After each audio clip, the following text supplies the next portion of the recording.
Try not to laugh to this CrackerMilk podcast. Hello, everyone. Welcome back to another episode of the CrackerMilk podcast. And my God, I am moist because I can feel it. Call me Charlie because I'm moist because we have a guest that I am so fucking excited to have on and so stoked that they want to be a part of this. It's Gus Johnson, everybody. It's me. I'm here. We're streaming directly via VHS tape in a CRTV. Don't ask how we're doing that. And my God, is it exciting? It's pretty crazy. We got new technology and stuff. I'm joined with Elias. Hey. And I'm joined with Gus Johnson. And we have special guest Gus Johnson on, along with Elias and Connor. And Gus Johnson. And Goob is over there. Don't wave that gun. It feels like you're telling. Hey, get that shit out just because I'm American. Come on, guys. I like that you bleep the swears, show the gun. That's a good combo. Yeah, that's how we roll in Australia, isn't it? How are you, mate? It's good to chat. Yeah, it's good to chat. Thanks for waiting until I stopped getting sick, too. That's pretty good. That's okay, man. You know, like, when you think about it, coming in to work sick is a dog act. So, like, even when it's online, you don't want someone to come into work sick. Why are you looking at me like you want to have sex with me? You guys chose a small couch for this. Did we? Yeah, your ass is taking up the whole couch right now. Yeah, your ass is taking up the whole couch. Move over, dude. Dude, I'm not... Everyone makes fun of me for having a fat ass. What the fuck? Even Gus is bringing it up. Now, if you don't know about Gus Johnson is a sketch comedian, writer, influencer, entertainer, does a lot of stuff now. But my God, the guy was kind of in my opinion, at the forefront of like new age online skit comedy, and he was a very big influence over CrackerMilk and the way he marketed himself alongside how he combined absurdism with internet humor is something that I took on board very strongly, and it's the reason that we were successful was because I basically followed Gus's blueprint with YouTube Haiku, where he would upload smaller, like 14 to 30 second videos, and I went, that is fucking genius, which is how I found Gus, and then I just ripped it off. And we just did it ourselves. But yeah. Well, it's sweet as hell, you guys. And honestly, like I've talked to these guys too for viewers. Like I've really briefly spoken to you. You've been incredibly complimentary, and I think it's very, very fair to say though too. I think I had a good hand in some sketch impact stuff, but I certainly didn't reinvent the wheel. And frankly, I feel like every single person online right now is kind of, especially for character actors and stuff, are really doing a version of like Kyle Mooney, Beck Bennett's Good Neighbor stuff anyway. So I'm just glad to be like one of the links in the chain and stuff. But I benefited from a lot of, echoing stuff with my peers too, coming up with Ian Kung and Pro ZD, Caleb City on like YouTube Haiku and stuff. So yeah, absolutely. I ain't doing really nothing too fucking fancy. Fuck over all here. those people. It was all Gus. The Good Neighbor stuff was massively influential as well. But I think the point of difference and the reason that what was really interesting was you were looking at like traditional sketch comedy and traditional like writing put online. So you're looking at like sketches that they're bringing in more modern contemporary characters like Kyle Mooney stuff is super weird and like awkward and it's very new age. But what you were doing was you were not just taking the genre of comedy and putting it on an online medium. You were using the characteristics of online video to build your comedy. You used the fact that you could upload 30 seconds and that was enough, and you built jokes within that time frame, and you did stuff like that which wasn't really done properly, and if it was done, it was done in a way that didn't ever feel as sincere. And right now, the point of difference between the stuff you used to make and the character stuff I see now that's like more vertical video orientated, more iPhone orientated, is that you were still trying to build, like, in my opinion, like a full video in that amount of time. Like, you were still trying to do that, and then I watched you bleed over into like slightly longer stuff, like 1:30, 2 minutes. And it was great. I mean, like, I've told you this before, but your My Yard video, that My Yard video is like one of the fucking best things on the, like, whenever I get absolutely ripped, I will watch that because it is like there is something. Together. Yeah, that was like what I think I showed you Gus through my yard, and it was when we were like 20 maybe. Yeah, well, I was 20, you were 30. Yeah, and like I was like, I'm 30 now. And you're 30 now. You don't changed, age. Yeah, but we watched that, and it's just fucking like amazing humor, you know, and still within like a slightly longer thing, you still create it. I don't know. Anyway, I could suck you off this entire time. But I think what you brought to the table changed a lot. And I think still, when I look at what other sketch comedians are doing now, I see your influence in it. And that influence is sort of that absurdist ease of like self-contained. Anyway, fuck. I could... Connor says we could suck you off for the whole podcast. And I say we will suck you off the whole time. We can try. I don't last long at all, but that's fair. That's okay. We'll anyway, just that's keep going. nice of you. Thank you. Yeah, we'll keep going, dude. We'll just keep we fucking don't going. mind. We'll keep going. We don't Two stop, hosts, dude. twice the time. There you go. Yeah. We'll keep going until you get erect again. I appreciate you saying that. Thanks, guys. That's real sweet. Yeah, well, I mean, like, you know, it's your own fault. You made fucking big moves. Yeah, how dare you? How dare you How be dare so you, talented, dude? So what? So tell us what's like. I just want to ask, like, what was the process like at the beginning? Like when you started, you were doing it on like a fucking shitty phone. I remember, like, you were doing it on like. So what was the goal? Like, were you just making like? Was it just like the idea that you had a funny idea and you wanted to put it online? Did you have an idea to push for views, or did you sort of go into it with the idea that like you could market well? What was the goal? Yeah, did you have an idea that it could become like a career option, I guess, in the future as well? Well, I would say the last 10 years of my life have kind of been Band-Aids for the situation I'm in. You know, like at the time I came out of a town of 1,000 people in Wisconsin. I went to the cheapest school in Wisconsin. I went to UW Stout that like even said, yeah, we offer a film degree. So it's just sort of like, I guess I'll do this. Oh, dude, no good. I mean, I loved my time at Stout, and it had some of the greatest like professors ever, and I benefited from meeting some of my like lifelong friends there, no question. But it did not really offer an actual hands-on course. Like 80% of it was drawing, painting, sculpting shit, which I'm terrible at. So you know, it was kind of a pseudo film degree in a sense. But the important part of filmmaking is always sculpting and painting, as we all know. Oh, dude, you got to do it. Break up those polymers, baby. But I was just like, honestly, I really just came up because of Reddit, YouTube haiku. You know, is I would just watch the clips on there and stuff, and I was just like, I could do that. That's so easy. So for the last, I mean, really, especially the first couple years of doing stuff, I was pinging all over the map. It was like, I wanted people to know I'm in the video. I wanted people to not know I'm in the video. It literally was just like, I think I can figure out how to piece by piece, like tell a joke.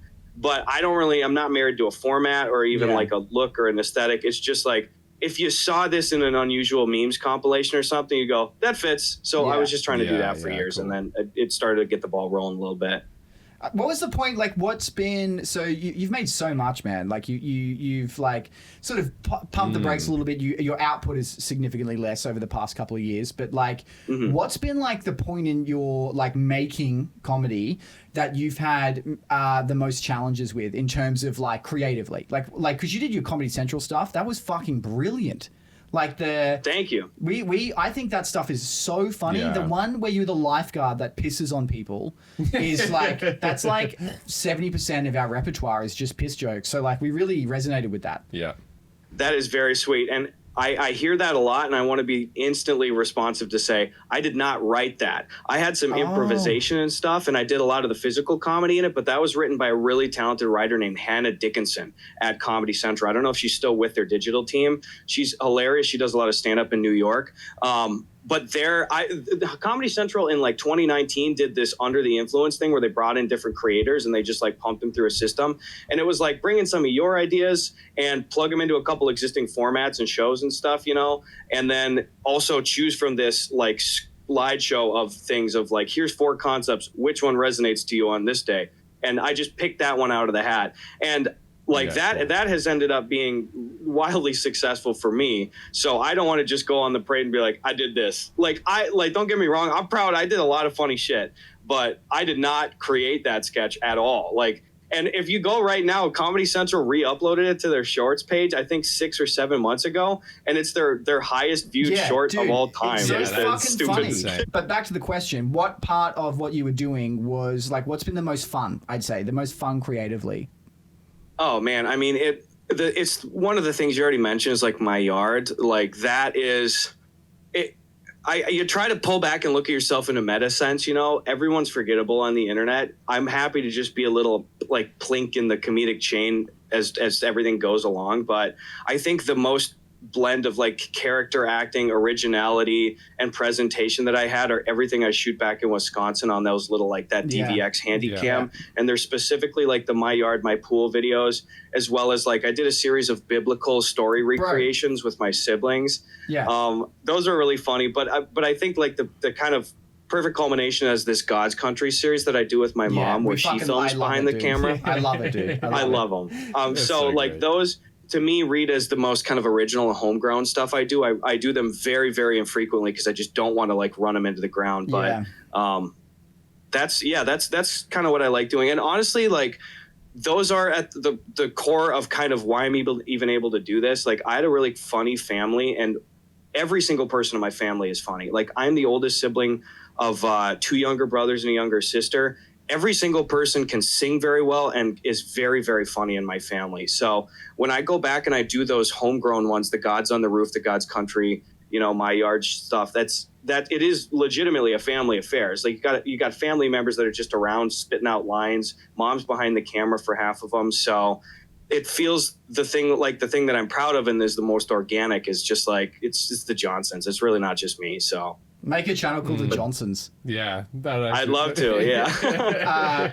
I'd love to. So speaking of your fam, so Sven, another like your brother, very successful in his own right and what he's doing. You guys, he came up slightly after you, didn't he? He had like a few big hits with like the moth video where he smashes into the light bulb. What was it like? Did you find that once Sven got his footing and he started kicking ass, did you find that like there was a dynamic shift between you guys and how you created content? Because I'm assuming you did a lot together. Or has it always sort of been the same sort of collaboration the whole time? It's been so natural. Like, I'm going to give you a really diplomatic answer, but it is completely true. Like, it has not changed. Sven is my favorite collaborator and will always be my favorite collaborator. Like from when we started doing stuff, some of my earliest characters were Sven behind the camera. 2 of my bigger earlier series were like Mitchell Robbins and Imbiamba Jones, if anyone's familiar with them. And it's Sven behind the camera, just kind of bouncing back and forth with me. And legitimately, like I still do a majority of my stuff with Sven, and I'm so happy that I think for either of us, there's never been any form of like hubris or competition involved. Like it is legitimately just like Sven's my best friend and I just want to make him laugh behind the camera. And that translates a lot on screen. Yeah. Fuck yeah. And especially, dude, I am so glad and I'm so fortunate that at this point in time in several areas online, he is a lot bigger than I am. I mean, his sketch stuff has been exploding in the last 2 years. He's doing, he's running like the Cool Shirts sketch page with like, you know, Matt Shaver, Ben Ball, Ryan Leader and stuff. And he's done a lot of other like writing and directing work for other creators kind of behind the scenes too. So I am naturally really competitive. And that can sometimes get in the way of business stuff, but having this just automatic, like, dude, I would rather that individual succeeded even more than I would. Like, it's been the perfect kind of carry through for 10 years of making content. When you guys decide to argue, I recommend breaking a pool cue in 2 and throwing one piece in the middle and then locking the door and just seeing who comes out on top. Because, like, that's how I settle things with my siblings. How I settle things. I'm not well and they're dead. But, you know, at the end of the day, like, I don't have any competition. That's good to have a system, Yeah. So how much older than Sven are you? So I'm going to be 29 in about a month, and Sven just turned 24 last week. Oh, my so God. About 5 years. 5 fucking years. Yeah, it's pretty cool. Definitely. That's that's my gap with my brother. Wow. Are you the oldest, Connor? Yeah, I'm the oldest. I'm the oldest in my... Like, I grew up with half siblings, so I had 2 older siblings that never lived with me, but... yes, in the household, yes, I'm the oldest. But Elias is the oldest in CrackerMilk. He's fucking 30. Well, Chris is the oldest. Well, yeah. And then Emily. Dad's the oldest. Oh, yeah, all the girls are older than us. I'm older than Nick. Emily and Tamara are like 35, and then... Doesn't matter. I'm the oldest young guy Yeah. Fucking LA. That's good though. Yeah. So Are you? What's yeah, I'm a middle child as well, so middle child of the family. But yeah, what's your favorite food? what sort of question is that? Where do you get your idea? I'm curious. Pizza and ice cream. Ice cream, yeah. What flavor? Neapolitan. Rocky Road. Rocky Road. Oh, ice cream. Neapolitan's like medicine. Yeah. Yeah, it's shit. I hate Neapolitan. I like cookies and cream. Favorite. Cookies and cream is the best. You said that was your favorite. No, I was asking if it was Neapolitan. You said Neapolitan was your favorite right before the stream. No, he said Napoleon ice cream. Oh. Napoleon ice cream. Sorry. Cookies and Band's cream breaking flavor. up. Okay, Band's breaking up. dude, do not ask. I literally thought to myself it'd be funny if you asked what his favorite color was, and then you asked what his favorite food. So I thought about color. And I was like, no, I should change it to food. well, great job. I'm sure Gus was stoked that. What's You your kept me on my toes. I was expecting color. Yeah, I went yeah, to food. yeah. What's your Turbo. favorite color and why is it yellow? Say it. Damn it! No, red, crimson red. Oh, I was looking at red and I was gonna say red and then I said yellow. I backed out on my my thought. So are you in LA? Are you in LA? You're fucking so annoying. You're so fucking annoying. I see a future conversation getting bookmarked in real time right now. Oh my god. What's your? So are you living in LA still, Gus? Yeah, I'm in LA. I live with my brother Sven actually, and we've been living together for about a year and a half now. So Are you renting or do you own your place? just renting. No, I didn't make that much on YouTube. I could. So we're going month to month on it, but like The It's been beautiful good. earnings of short form comedy. yeah, a lot of ad rev on 30-second memes. Oh, Oh so my you know God, it fucking yeah. melted my brain when I went from 30 to 35 seconds and realized that you could make like hundreds of dollars more, and I was like, Yep. what the fuck am I doing? That's insane. Like I couldn't Yeah. believe it. 5 extra seconds and your content makes like Dude, it's nuts. When guys, stop. We can resolve this. Oh. When I was like, dude, I don't have a lot of confidence in that. I was like, kind of my biggest early period was like 2016, 2017 when I was still in college and shit. And that was during the first like adpocalypse stuff when like PewDiePie and everybody was talking about it. And I legitimately had months where I was getting like 20 to 40 million channel views and I was making like $400 total in an entire month. Dude. And Yeah. we fucking Not. get it, brother. We get it, mate. We're there. We're getting fucked in the ass by the long cock of YouTube, man. But you know, like this is the thing, and I will say this. If you're on the platform, you're playing their game. It's a private company. You can only complain so much. It's not like Yeah. you're not. Yeah. You can't be.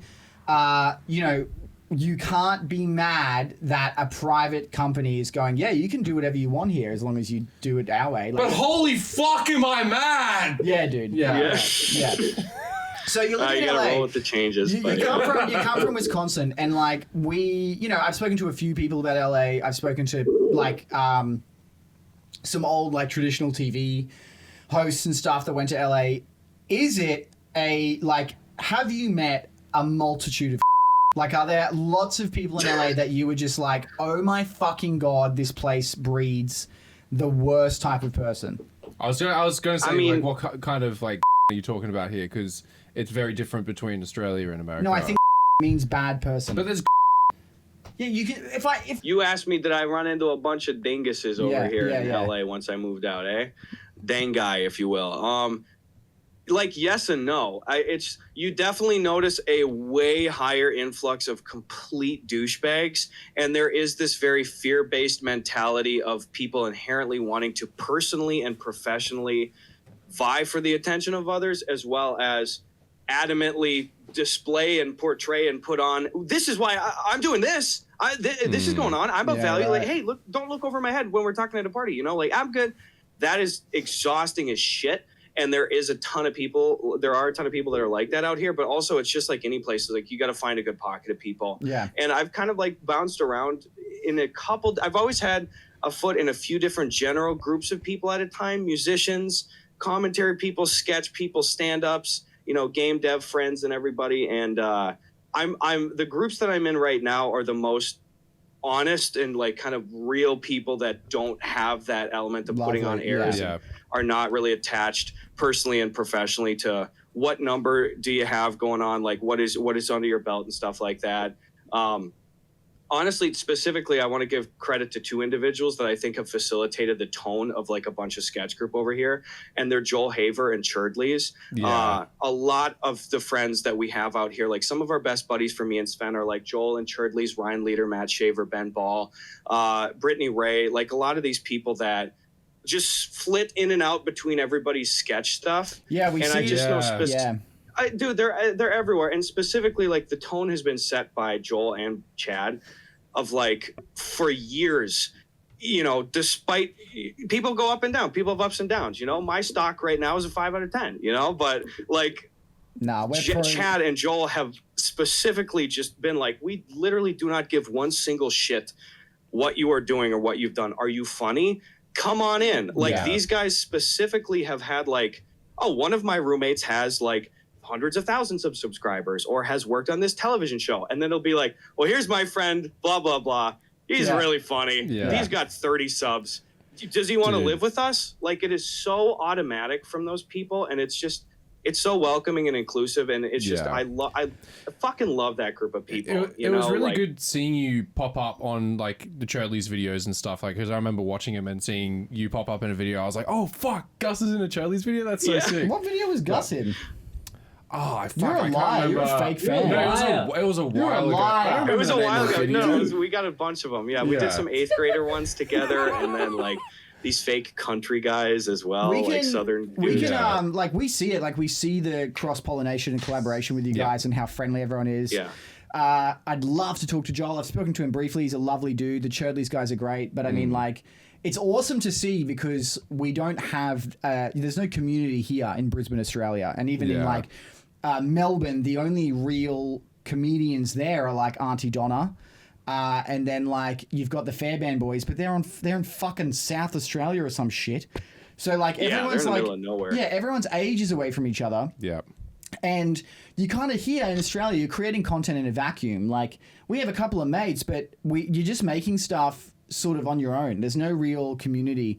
And so when we see you like overseas and you see LA and you guys are all hanging out, it's very it's nice. It's nice to see you guys work together constantly and doing your stuff. And there's like, it's great to hear that Joel is like a genuinely nice. He always comes off as a very authentic person.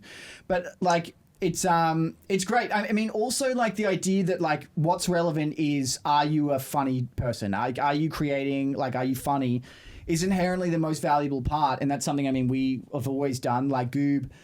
Behind camera, the producer, he has been with us and like is the hardest worker I know, and he worked at the fucking cafe around the corner and just like gave me free coffee one day when my card declined and was like, I love your stuff, and like I draw here, have a look at this. And I went, sick, come in, and that's it. Like like it's like I think, you know, the sign of a good group of comedians is always just aligning yourself with good comedy and like what you find sincere. And your stock is not 5 out of 10. Shut your mouth. You are a listen. It's not a reflection of self-worth. It's just rather like a public impact capability right now. Fuck but I'm not. Listen, a clear elephant in the room. It's been a pretty turbulent last couple of years in my life. Specifically, I'm sure there'll be people that are watching this that are like, dude, yeah, you know, you might get a couple shit comments for having me on and stuff too. I understand that, but they can frankly, suck, I'm they can speaking suck to out. Suck my big fat nut, because I only have one. Anyway, that is. I'll add it to my list. Specifically, as I'm talking to you guys right here, and honestly, part of the reason that some folks have seen me popping up in other places and doing stuff with more sketch people in the last few months is that, like, when I had my stuff happen publicly, like 2.5 years ago, I had to just. You know, initially, I honestly kind of came out and I was just like, oh, it felt like a boat was sinking and you're trying to grab stuff that's floating away and go, oh, wait, hold on. But that, and it was just a lot of me making excuses and being a whiny damn baby. But after that first 8 months of just kind of like flailing like that, I really just had to like shut up and like go fix my shit behind the scenes. And by that, I specifically mean like immediately address and try to help a bunch of stuff with my mental health, get patterns and priorities straight in my life, like get into more healthy habits and start working with like groups of people that I really mesh with. And frankly, like I've had my brother living with me 1.5 years. I really couldn't have done that without him. And I have been in the healthiest relationship of my adult life period. I've been dating this girl for 2.5 years now. It's been lovely. We're not public. She's another creator herself, and it's been very fun to kind of just like get behind people around me that help me a lot, focus time to help film and do things with and for Sven, and to do that with, my girlfriend as well too. So I can kind of gripe and moan all day about setbacks, and it sucks to lose momentum online, no matter the case, but I would way rather be the version of myself that I am right now, because I had a lot of shit that I had to figure out in my early 20s, and I'm knocking on 30's door here. And I would honestly, like, this kind of needed to happen for myself personally, regardless of anything. So I'm really happy with kind of where I'm at now and just where my head's at with stuff. I made mistakes in my early 20s. I figured it out. They'll not happen again. And frankly, I've even spoken to my old partner again and at length, a while ago. So I'm just trying to put that time period behind me. And people that aren't in my life anymore, I can honestly say at this point, 2.5 years after like public issues, I really am not holding on to like negative baggage and stuff. I don't wish anybody like harm. I just want to make sure that I have as much of a seat at the table. I want to make sure that I never do anything stupid in my personal and professional life again that jeopardizes the career of my brother, specifically of my mom, who is so plugged into everything I'm doing. Anybody says shit online, my mom's gonna see it. Fucking remember that. Remember that. Fuck Gus's mom. No. What the fuck? We're saying anyway. There are several discussions you will have to have between the two of you later. Oh no, this is all we do is just like I just tease him for everything. Yeah. Hey, did you know that his car's so messy that when you open the door of his car, there are It's not that messy. It's just full of my camping stuff that I took camping on a road trip. There are thousands of black ants in his car. And you'd think it's just from like, oh, the ants got in his car. They were carrying their brood, their larvae, which means there's a fucking nest in his car. He has curated a queen ant, and he has an ant's nest in his car. If that is not the craziest shit, it's so fucking funny, dude. It wasn't thousands of ants. It was probably like... It was thousands of ants. It was probably like 100. That's gone up from 10s. Yeah, yesterday it was 10s, and now it's 100. No, but it's gone down now because I cleaned them out. You did not clean them out. I did. I told him nicely to leave my car. I'm so glad I got to tell my car. I'm so glad I got to tell Gus this. This was a great topic to follow up. Yeah. Oh man, I mean, like, it's just so hard to see like someone you admire who's a funny entertainer, be scrutinized online for issues in your personal life. It's a really rough thing to see because it has an impact, like you said, on so much. And we think you're fucking awesome, dude. We always think you're awesome, and we like it's hard to be in Australia and not have any ability to like communicate or like have any connection past the screen right now. It's very frustrating because like, if we were in LA, I'm sure we'd be making funny shit together. And we'd be sucking you off. No, we wouldn't be sucking him off. We said we would. No, we'd suck him off through the screen. I'm not going to suck us off. Oh, like verbally suck him off. Yeah, verbally suck him off. Not physically? No, dude. Bring the ants. I can't do it without ants. Okay, I can make that work. Yeah, I'm sure he can. I'll get it through customs. The surplus. Dude, he's got That's so sweet much... of you guys. I just, with anything, yeah, I'm fueled by who I know I am now and who I'm going to continue to be and stuff. And every day and week forward, I know it sounds like some Joel Osteen kind of like, here's a little devotion kind of thing, but like, I get proud every week I go forward and every month I go forward of like, I'm not that shitty, stupid version of myself when I was like in my early 20s. Like I'm running towards 30 personally. And I am benefiting directly from the love of my mom and my brother and my girlfriend and my friends right now. So like, I don't want to give some douchebag PR answer, but that's just what I have to have on my mind all the time. And yeah, there's nothing douchebag about what you're saying. Like it's just you being an adult. Like this is an adult. Like this is a very mature response. And I think anyone who disagrees is a dumb idiot. And I'm allowed to say that. I can say whatever I want. No, you can't. Yes, I you can. can. I Try. can. Nah. Nah. Yeah. I'm not playing. I want to tell you a specific thing too about a fun project. I'd mentioned it offline too, but part of I've not really been employing best practices too much in the last couple of years too. I still have not uploaded any YouTube shorts. I really only put out I haven't put out an Instagram reel or a TikTok in 2.5 years too. I do specifically plan on getting back into doing that within a month or two here. I've really been only like I stream on Twitch all the time. I have a really good core audience of folks on Twitch that at this point in time is about half of what I do online content creation wise. But separate from that, like it's just sketches every 2 weeks, you know, like a lot of the same old stuff, trying new concepts. But I had mentioned to you too, I've been working on like a comedy co-op video game that I'm the co-creative director of with Dave Mickelfatrick, one of the founders of Cyanide and Happiness. And we have a team of like 12 that are working with us. And we are very, very deep into like a multiple project working situation on top of doing things like helping to set up, write, curate, and produce some live stand-up shows with other comics and stuff, as well as do some directing work. So part of like, in a good sense, what I've been up to in the last couple of years too, has just been like, you know, even if I had smooth sailing for the last years, like no aberrations or anything, 10 years on the internet categorically makes you an old man. You know, I know I'm only about 29 right now, but like I know a lot of people that fizzled out a lot sooner. And that is part of what I wanted to try to insulate for myself and my family too, is just like line up some really, really good job security kind of options. So we're definitely trying to cash in on some of that stock aspect as we approach these other projects. I don't want to hit you with a bunch of dumbass office jargon. We're going to circle back, you know, but like, that's what we're trying to do right now. So I think probably publicly people are going to start seeing and hearing about the game within about a month or two of this airing. Yeah, awesome. But that's been half of my identity and existence in the last, like, specifically 2 years has been that kind of work. I'm so excited to see it. We should play it. No, I'm not going to play it. No, I think we should together. No, we should play it together because it's co-op. I don't like it. I'm not going to play it with you. Come on, man! No, I'm not Come playing. on! No, Connor, you're unmuted, man. Yeah, what's that? You're unmuted? Sorry. No, oh, shit. Fuck. No, I'll play it. Sounds great. Oh, dude, I don't want to play this. Your conference table Better Call Saul microphone is unmuted. my fucking podium. Look at this piece of shit. Look at this fucking thing. God damn. God, it's a, what is it called? It's a cum. It's called cum. Is it just like a 2-player game? Or no, it's a 4-player party game. It's probably going to be about $10 or less. So you got to find 3 friends to play with. It's just going to be a goofy indie game. So I was originally going to have to find like one other friend, but now look at me. I'm not playing. No one's playing. Yeah, that's what I'm saying. Well, now I need to find 3 other friends. You just told me that you went down to the corner shop and just found Goob. You can't tell me that you can't go find 2 more people. He found Goob. I didn't find him. The problem is when Elias meets new people, he legally has to let them know he's a registered sex offender. No, I do not. That's a really... You're making shit up, dude.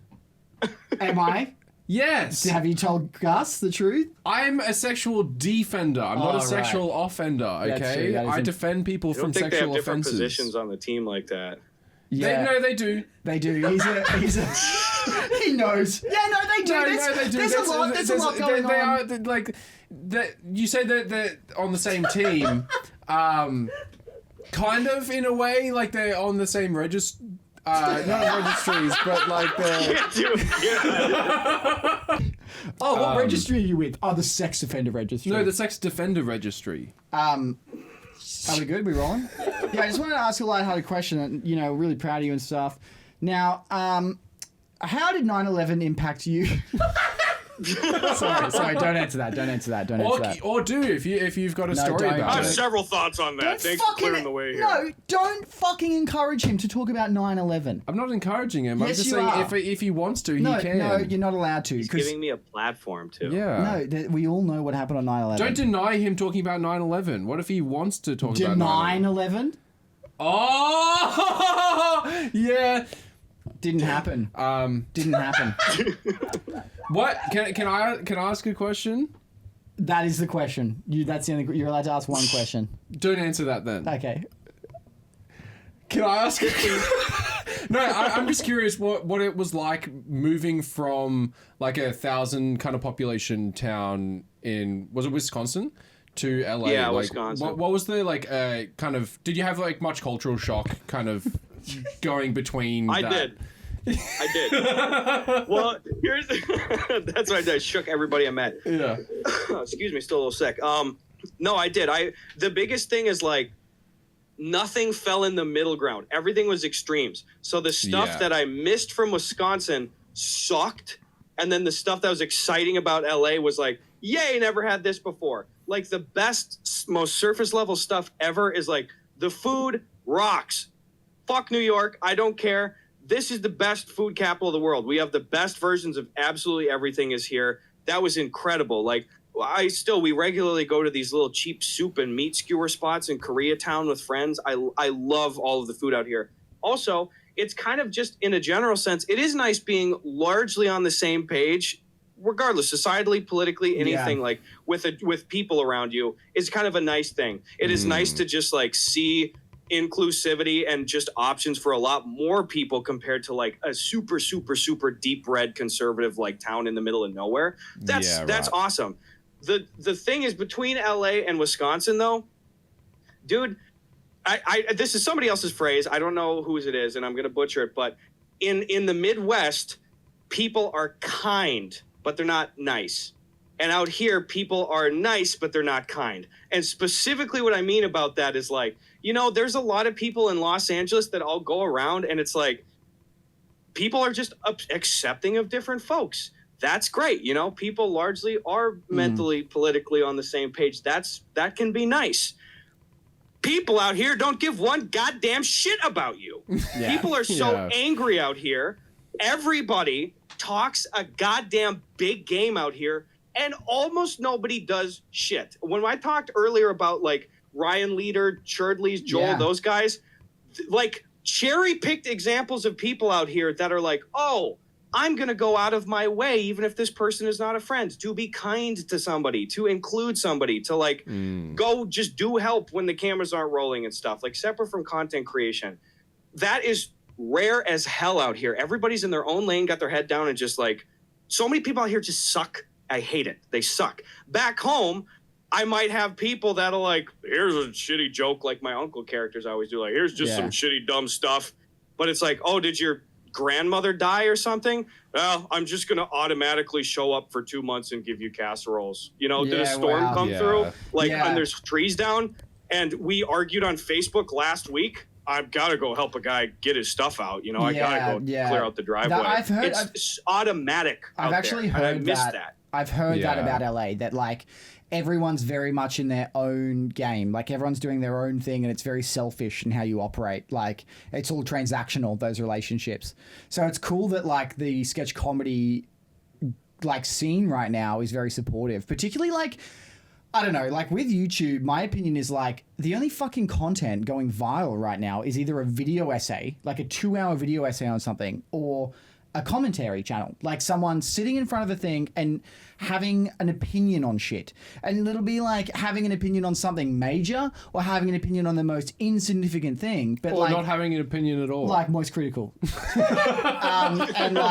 and you know, and that's all there is. Like all I see is like these fucking statements like that are going viral, like the time of like, and I miss it. Like I want more like long form, authentic, like produced content that feels like it's someone making something, like someone putting in the effort. And I feel like what Joel's doing with his feature films, which is really admirable, and all the sketch comedians, is you can still see that there, like that attempt and that goal to make something with like a structure and like something sincere. That's content. Look, I don't have a like negative opinion on video essays and statement like these commentary channels. I just more like see it and I go, that's like 5 million views a day. Like Charlie's getting 5 million views a day and he chats, and I'm like, that is fucking bananas. Like and then like people wonder why Mr. Beast is so popular. I'm like, because he's making a production. Like that's a production that he's putting in front of you, and he's screaming at you the whole time. I put 5 Teslas in front of the car, and I'm gonna like. He's always like screaming whatever he's saying. Can I ask you something then? What are you guys watching on YouTube? Like, who are you watching time wise right now? I watch a lot. I love a lot of Warhammer stuff, so Lord of the Rings stuff and like 40K stuff. So I love a lot of like craft videos on YouTube, and then I also watch like a lot of comedy stuff as well. So it's a very wide. I like CrackerMilk, Watch Mojo. That's funny. Watch Mojo. What do you watch? Goob watches like a lot of like Grand Thumb and like weird like gun shit. But that's Hancock 45. Oh, Hancock here. Yeah, I don't know. I don't really watch a lot online, to be honest. Watch Like, those naked ladies. Yeah, they're like try-on hauls, and they've got like see-through clothing and stuff. I see you watching that a lot. no, I don't watch that. I don't watch much outside of the realm of like you know, you and Joel and these guys, and even then, like, I'm not like really. No, I had like a phase where I loved Funhouse. Like that Funhouse and like Sugar Pine 7 were pretty fun. I know you did some stuff with the boys. And is it true that, and I'm not putting this in, did they have fucking bottles of piss in that office? You can put this in. They did have bottles of piss. Absolutely everywhere. That's fucked. That's fucked. I owe a lot to those guys, and they were very, very sweet and welcoming to me. I will always be appreciative of that. Sometimes, and they'd be the first to tell you, I ain't talking out of school. The office was ran like a pig pen sometimes from the Sugar Pine guys specifically. But yeah, I mean, wow. I mean, they were very funny. I don't know, nothing now. Like that's the problem is I feel like I don't know where to look. Like I don't know what to look for anymore when it comes to like stuff that's entertaining. It is out there. The algorithm can be really hard now to find new stuff. I find like on YouTube. It's like if you watch like a few things, it's kind of like, you know, you're shoehorned into watching that. I feel like the olden YouTube, you used to be able to find like random golden gems that would just like take you on a certain route and like a fucking rabbit hole. But I really find it's hard to do that now on YouTube. But can I tell you something honestly too? Is without exaggeration, half of the content that I watch these days are from people that nobody is looking at. Yeah, like baby. Unironically, to the point where, dude, some of my friends, like Sven and some of my friends are actively like, why the fuck are you watching this again? Dude, that's me. That's you. I love it. You ignited what I watch. I tell you what I watch, and I actually religiously watch the man, Airsoft Fatty. I fucking watch Airsoft Fatty. He is so good. He is so funny to me, and I love anyone like that. If I see a video with like 300 views, I'm clicking on that shit, because the more shit I find of weird people just sincerely trying to make something, that's my favorite. Airsoft Fatty is like a prime example. Like, I'm not watching him to make fun of him. I'm watching him because he's making shit. And I'm like, good on you, dude. I want to see a 30-minute Star Wars lore video. There is a fucking video. The stuff now is pretty funny. I can tell he's working with Sam Hyde and their crew because it's got a slight more like Adult Swim style to it. But there is a video called Jedi Conceal Meeting instead of Council where they have Robert on, and it's really just him telling his friend in character that he hits too hard when they play. And the fucking video, I will go back and watch it. It's 30 minutes. I will go back and watch it all the time. You're going to watch it today. Yeah, I'm going to go out there and watch it. I love that, dude. Dude, that's the best.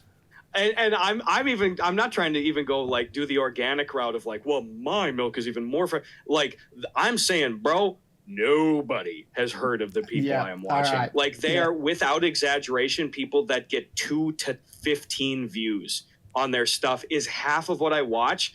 And I'll tell you, I got 3 good examples, and I'm not saying the people's names though, because I would hate for someone to go make fun of them, because that's also like the beauty for me is not to be condescending, but that human experience thing where you're watching in of like, this person is never going to get it from a strictly content perspective. They're never going to get it. But it is so fun. And like, again, too, I will never say them publicly, because it's like, that's the magic. Is like, it's not condescending if I'm not saying at all who it is, but it's fun to be the type of people who they are. Yeah. One person is, there's a guy in Australia that just like, he just does regular ass shit, but he writes a song for everything he does. And he has this unknown person. I don't know who he is in relation to this dude, because the guy has got to be like late 40s, 50s or so. He just literally makes songs like going to the counter, ordering a shake, with like full background tracks. And he will just make jingles for like businesses that he likes. That's incredible. And then just document himself swimming and going to the businesses. And then every once in a while coming out and being like, send me money. You have to send me money. It's like the best. And I'm saying legit 8 views. And Yeah. I watch every one of them. And my friends, Ian Kung comes over, Sven, they're like, why the fuck are you watching this guy? I'm like, I have to know. He just found a new bakery across town. I had to see what he thought of the croissants I get there. it. I get it. It's like you're watching the reason the platform exists. It's that human experience. Yeah. Did you find him? Something? Yes, you can't put his name in this. How did you find How that? did you find that? Eating How the protein after fuck did you pumpkin find seed. that? What is it? Dude. What? I don't have control over the final edit, but let it be No, known no, we that won't put I it in. don't sign off on putting his name in there because, yep, that's that guy. I love that. And especially when they're broadcasting to virtually nobody, it is such an interesting human experience because, Yeah. like, even we treat it as a way the nomenclature we use is like, hey, guys, like, I find these guys. I bring them to, like, Sven and Ian, and I go, guys, new guy just dropped. Yeah. You know, like, we add a guy to the list.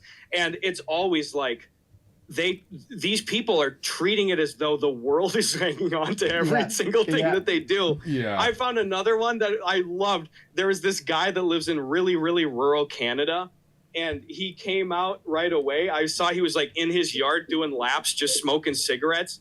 And like one video after another would be him like smoking a cigarette, and then inspirational music's playing, and he's pointing to text above. That'll be like, bullying is not acceptable in any terms. We should treat our fellow man like with kindness and stuff. Blah, blah, blah. And then the next video, he'll be like, Joe Biden can go fucking die in an oil barrel. Fucking like, he's always calling people out.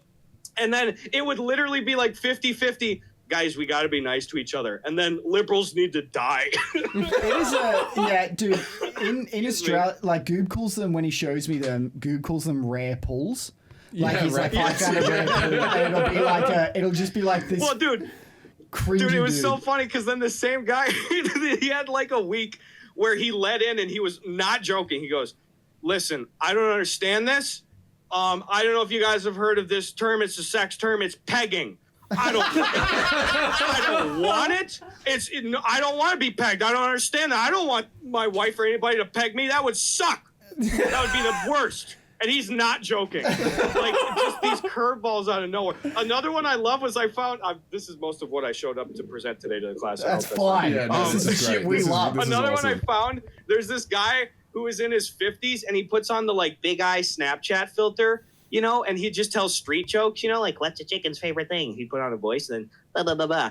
And literally 2 views each. And I watched 10 of them. And then I saw one day interspersed between all these like, here's street jokes with the filter on. One time he took the filter off and he goes, hey, Janie, it's Daddy. Happy birthday. You don't want to talk to me right now, but I just figured I'd tell you I'm still thinking of you.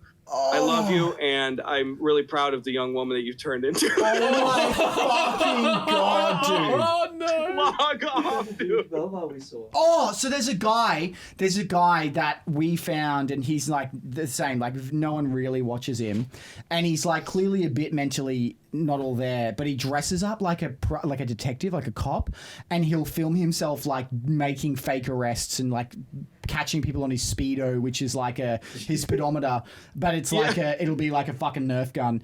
Anyway, we love him. We've been watching him in Crack Up. Like he's an old like 50-year-old man, and then we're shopping. We're all going to the shops, and we just turn and look, and it's that motherfucker is shot. He lives next to us, and we're like, no fucking way. And he was buying toys and costumes for the next. It was so good. I was starstruck. I was genuinely Was that when we starstruck. were getting shoes? Yeah, Dude. dude. Oh, that's who you're talking about. Yeah. Dude, there's so many, like, I feel like that stuff too is like where you get so many sources and inspiration for comedy Oh, because you're man. looking at like, there's so much weird meta, like there's so much to why you're obsessed with them. And I'm the same, like you just want to watch them. It's great when you find genuinely funny people too who are like not massive, like Gary's Kitchen, I think it's called.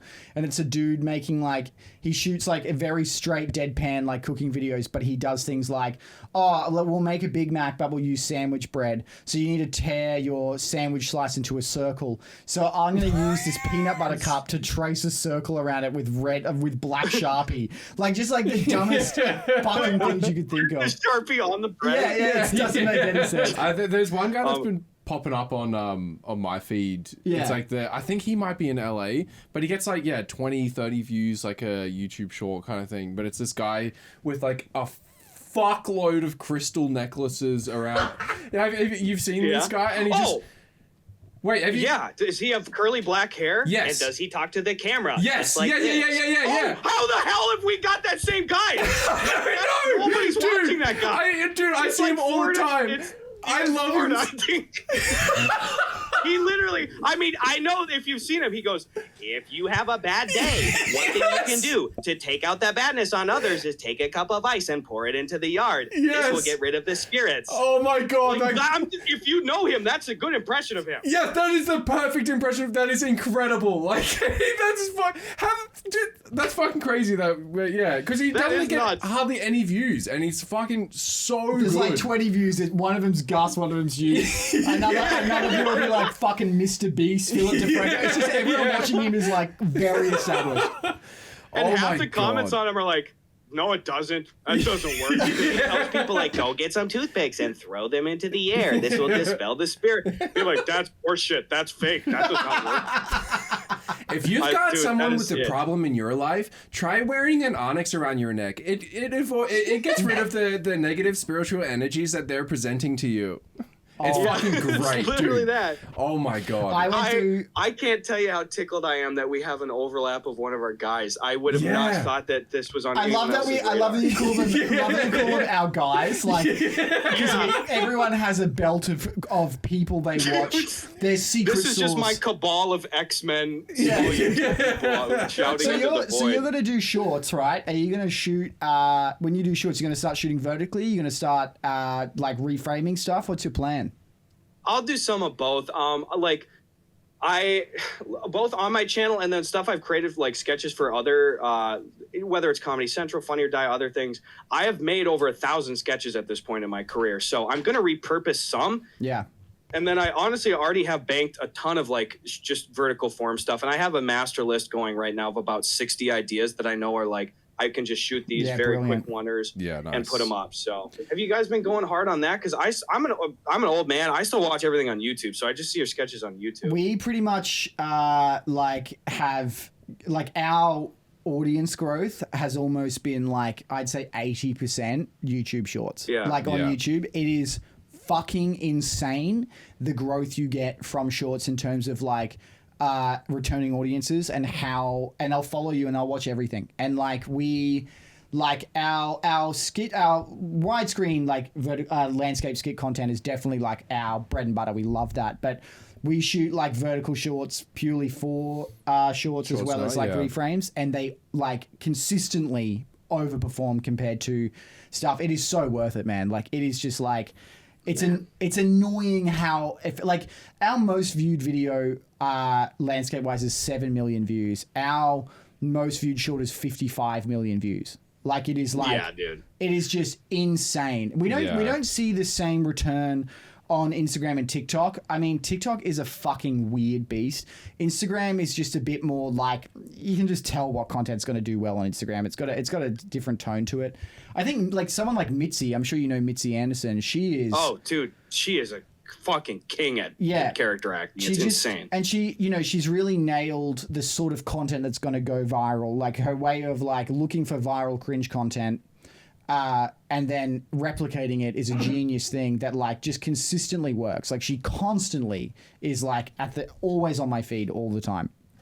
Yeah.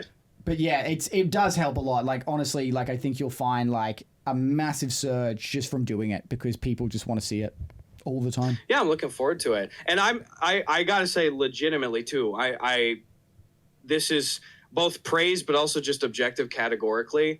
I really think that CrackerMilk is going to be the biggest sketch group of this chunk of like internet time. Oh my like the perfect God. hybrid of newer approaches and like the old heart to it. You know, like you guys have so much heart to your shit. And I am telling you honestly, I spend too much time on Reddit. Honestly, most days I'll spend an hour or two at least just scrolling, waking up, going to bed. I'm saying this without exaggeration. Not one day has gone by in the last like probably 3-4 months without me seeing one of your sketches on the subreddits, like perfectly cut screams, unexpected, just guys being dudes, even just gals being chicks and stuff. Like I legitimately am seeing your work everywhere. And of course, it's a lot of the big ones, like the taking the bra off one and the like paying the Monopoly rent money one. I see those ones the most specifically, but like you guys are really going to, I think, permeate into a lot of different areas too. That's not me just trying to suck dick or anything. Nah, man. It's coming we'll suck each other off. Dude, genuinely, That's like fair. 69. coming from you, it means way more than you realize, because you were a huge reason that we kicked off in any capacity. Yeah. And like, that means a lot. I'm very grateful. Cut me being a big sook about it, but I am sincerely grateful because I that means so much. We know we're on Reddit quite a bit, and it's cool. I mean, it's cool until like the fucking version of our video that's being watched is like it looks like it was made in 2005. Like it's so terribly ripped. It's like, if you're gonna rip it, can you rip it well? Like, do you know what a stiffy is, Gus? I would assume it is an erection. Yeah, Correct. and he says it's like it's like what a 13-year-old calls an erection, but that Elias says stiffy all the time. It's a fucking great word. Stiffy and It's Fanny. good. It sounds like Bring a 'em broom back. brand. Well, Gus knows that Fanny there is bum, because Fanny here is vagina. Oh, yeah. So when you'd watch, Really? yeah, Yeah. So when you watch The Nanny and she says she's out on her fanny at the start, it was genuinely it sounded like she was saying out on a puss. Yeah. It's a bit weird, isn't I it? didn't know the nanny was rated TVMA over there. Yeah, TVMA, Yeah. just because of the inference that she fell flat on her vagina. Yeah, dude, I am so excited for you to output more. You know where I am though. Like, I'm aggressively supportive of your work, and like I think like you deserve to be outputting more content. You're fucking hilarious. Real recognize real, as I believe Mozart said. But like, Say that. no, I mean, like, I'll be honest, like we're creating content that is like CrackerMilk has never been liked, like in terms of like, we come from like a fucking prestigious film school, like the best film school around, which is Griffith Film School in South Bank, and it's like one of the best apparently, and like I wanted to make videos, and we were slammed all the time, mocked, belittled by lecturers, professors, Friends even, yeah, laughed at us and like belittled it, and like I've always done it, and so like coming from that, I just have always supported the people that I feel like warrant it and like deserve it. And like, you're nothing but lovely. Your partner is nothing but seemingly lovely. I don't know enough about the person. And like, It's all a front, but it's all a front. Yeah. And like hearing you, It's a good one, though. hearing you condone her content and who she is like enough for me. I'm like, fuck yeah. And same with the sketch comedians. It's like those guys sound incredibly kind. Like, I think coming to LA is really now just so we can meet you guys and hang out and make stuff. Like, that's, I think we talk about it where we're like, fuck, it would suck because we have to go to LA. But it would be, we want to meet you guys properly and like actually hang out with like-minded people, because I feel like there's no one here that really has that with us. We spoke to Alana Pierce. She was fucking awesome. Yeah, she was cool. She's in LA too. she's in LA. Australian in LA. Born in absolutely. Brisbane. Yeah, I can't wait for you guys to make that trip happen. That's gonna be great. Oh, we will do it. It's just, I think when we can finally Finance it. afford it. Afford it. Yeah. I want to mention just at the end here too, if I can, like it would, I don't have anything to plug today, but it would really mean the world today if people checked out two specific things. My brother Sven he's got an album coming out probably within the week or two called Dirt Bike Money, and I really think he's massively talented. I'm clearly biased, but like, That's amazing. people want to check it out. It's really fun music. And then our friend Ryan Leader, he's made classic sketches for years, but he just made this huge passion project where he essentially did his own episode of Curb Your Enthusiasm with an original score and stuff. And it's got like Joel and Churdleys and Trevor Wallace and Matt Shaver and Ben Ball, and like all of our buddies are in it, and it's out now. So I think people would really get a kick out of it if you got that's a good awesome, mealtime video to watch. Where can we find them? Is it uploaded on YouTube, or all of them? Yeah, right. If you just go to Ryan the Leader's YouTube channel, you'll be able to see that one. And then Sven's album should be pretty much everywhere. maybe about 2 weeks from now too. So, Cool. But it'll be called Dirt Bike Money, and those guys have helped me a lot, and there's some really objectively fantastic projects. So I hope people check them out. Gus, you are a very lovely dude, very funny, and thank you so much for chatting to us on the podcast. We are so stoked to have you on. And remember that Gus's mum reads every comment. Yeah. Okay. So be lovely, guys And gals. I just want to say again, dude, I can't wait to properly hang out with you in LA. I'm sure we'll have an absolute blast. I reckon you will be probably horrified at how who we are, because we're not well. That's okay. Yeah. I appreciate you guys having me on. Thank you. And really, you are all in the good times right now. So I hope that you are good to folks and take it all in, because you've got a really good thing going, and a ton of people are behind you. I'm very, very happy to see what you've done. It's exciting as a fan of yours too. Thank you so much. Dude, thank you for being a fan. We've been a fan. This probably longer than we were watching you when we had like fucking 600 subs. I was watching you, like I was bringing Elias over, being like, look at how fucking funny this is.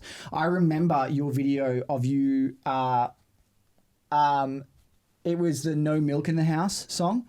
And that's always in my fucking head, dude.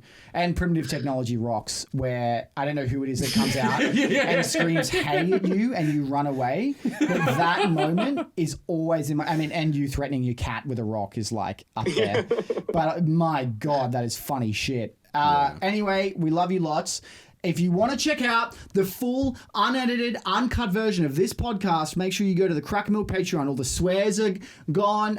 Gus talks about his bowel movements and all sorts of stuff, so you can go there and check it out. Otherwise, you have a fucking lovely whatever time it is. Everybody say goodbye. Bye, everybody. Bye. Thanks for watching. Bye. Bye.